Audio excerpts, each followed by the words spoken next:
Chapitre 9. L'entrée de Jésus à Jérusalem.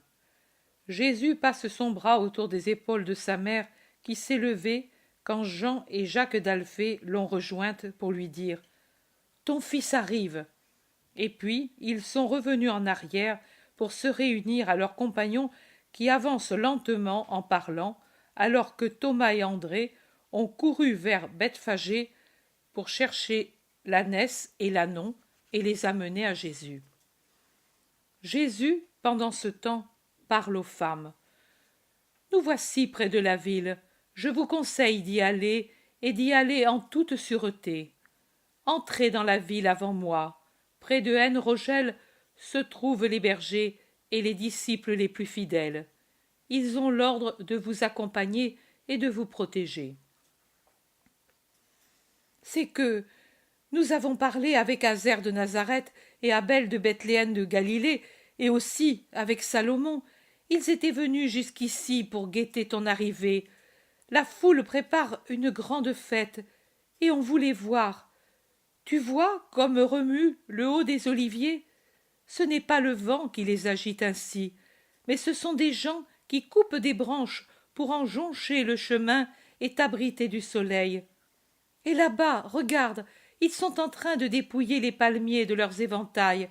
On dirait des grappes, et ce sont des hommes grimpés sur les fûts qui n'en finissent pas de cueillir.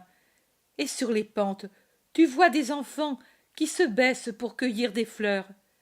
Et certainement, les femmes dépouillent les jardins des fleurs et des plantes odorantes pour en joncher le chemin. Nous voulions voir et imiter le geste de Marie de Lazare, qui recueillit toutes les fleurs foulées par ton pied quand tu es entré dans le jardin de Lazare. Demande Marie de Cléophas au nom de toutes. Jésus caresse sur la joue sa vieille parente qui semble une enfant désireuse de voir un spectacle, et il lui dit « Dans la grande foule, tu ne verrais rien. Allez en avant à la maison de Lazare, celle qui a Matthias comme gardien. Je passerai par là, et vous me verrez d'en haut. » Mon fils, et tu vas seul? Je ne puis rester près de toi, dit Marie, en levant son visage si triste et en fixant ses yeux de ciel sur son doux fils. Je voudrais te prier de rester caché, comme la colombe dans le creux du rocher. Plus que ta présence, ta prière m'est nécessaire, maman aimée. Si c'est ainsi, mon fils, nous prierons toutes pour toi. Oui, après l'avoir vu passer, vous viendrez avec nous dans mon palais de Sion, et j'enverrai des serviteurs au temple et toujours à la suite du maître, pour qu'il nous apporte ses ordres et ses nouvelles, décide Marie de Lazare, toujours rapide pour saisir ce qu'il y a de mieux à faire et pour le faire sans retard. Tu as raison, ma sœur. Bien qu'il me peine de ne pas le suivre, je comprends le bien-fondé de cet ordre. Et du reste, Lazare nous a dit de ne contredire le maître en rien et de lui obéir même dans les plus petits détails. Et nous le ferons. Et alors, allez, vous voyez, les routes s'animent, les apôtres vont me rejoindre. Allez, la paix soit avec vous. Je vous ferai venir aux heures que je jugerai bonnes. Maman, adieu. Sois en paix. Dieu est avec nous. Il l'embrasse et la congédie, et les disciples obéissantes s'en vont sans tarder. Les 10 apôtres rejoignent Jésus. Tu les as envoyés en avant? Oui, elles verront mon entrée d'une maison. Judas de Kériote demande « De quelle maison ?» Philippe dit « Eh, elles sont désormais si nombreuses, les maisons amies. » Iscariote insiste « Pas chez Analia ?» Jésus répond négativement et se met en chemin vers Bethphagée, qui est peu éloignée. Il en est tout proche quand reviennent les 2 qu'il a envoyés prendre l'ânesse et l'ânon. Il crie « Nous avons trouvé, comme tu l'as dit, et nous t'aurions amené les animaux, mais leur maître a voulu les étriller et les orner des meilleurs harnachements pour te faire honneur. Et les disciples, unis à ceux qui ont passé la nuit dans les rues de Béthanie pour t'honorer, veulent avoir l'honneur de te les conduire, et nous avons consenti. Il nous a paru que leur amour méritait une récompense. Vous avez bien fait. Avançons en attendant. Barthélemy demande: sont-ils nombreux, les disciples? Oh, une multitude. On n'arrive pas à passer par les rues de Bethphagée.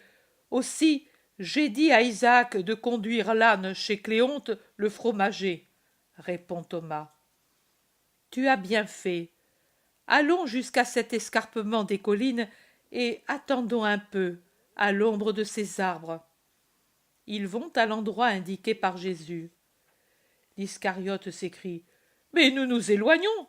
Tu dépasses Bethphagée en la contournant par derrière.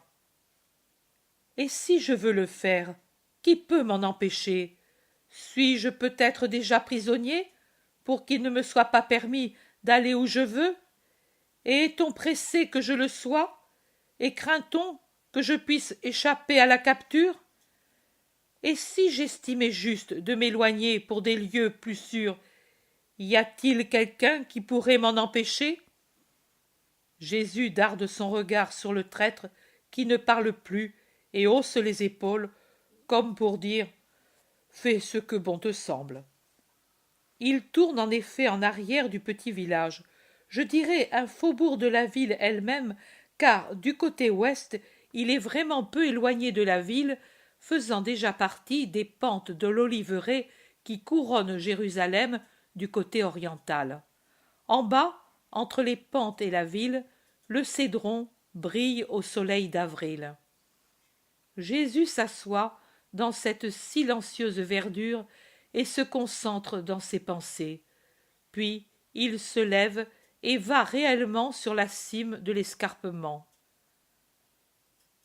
Jésus me dit: ici tu mettras la vision du 31 juillet 1944. Jésus, qui pleure sur Jérusalem, à partir de la phrase que je t'ai dite pour commencer la vision. Et ensuite, il recommence à me montrer les phases de son entrée triomphale. 30 juillet. Je ne sais comment faire pour décrire, car je ressens au cœur un tel malaise que j'ai peine à rester assise. Mais il y a si longtemps que c'est ainsi. Je dois écrire ce que je vois. Pour moi, s'éclaire l'évangile d'aujourd'hui, 9e dimanche après la Pentecôte. D'un coteau, près de Jérusalem, Jésus regarde la ville qui s'étend à ses pieds.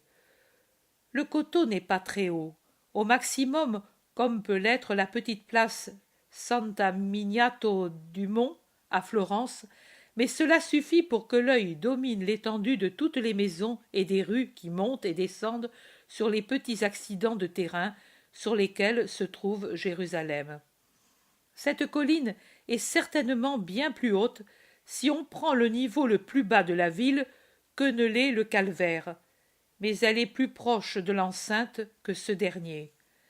Elle commence exactement tout près des murs et s'élève rapidement en s'éloignant de ceux-ci, alors que de l'autre côté elle descend mollement vers une campagne toute verte qui s'étend vers l'est, vers l'orient, si j'en juge, du moins par la lumière solaire. Jésus et les siens sont sous un bosquet, à l'ombre, assis. Ils se reposent du chemin parcouru. Puis Jésus se lève, quitte l'endroit boisé où ils étaient assis, et s'en va tout à fait au sommet du coteau. Sa haute personne se détache nettement dans l'espace vide qui l'entoure. Il paraît encore plus grand ainsi, debout et seul. Il tient les mains serrées sur sa poitrine, sur son manteau bleu, et regarde extrêmement sérieux. Les apôtres l'observent, mais ils le laissent faire sans bouger ni parler. Ils doivent penser qu'il s'est éloigné pour prier.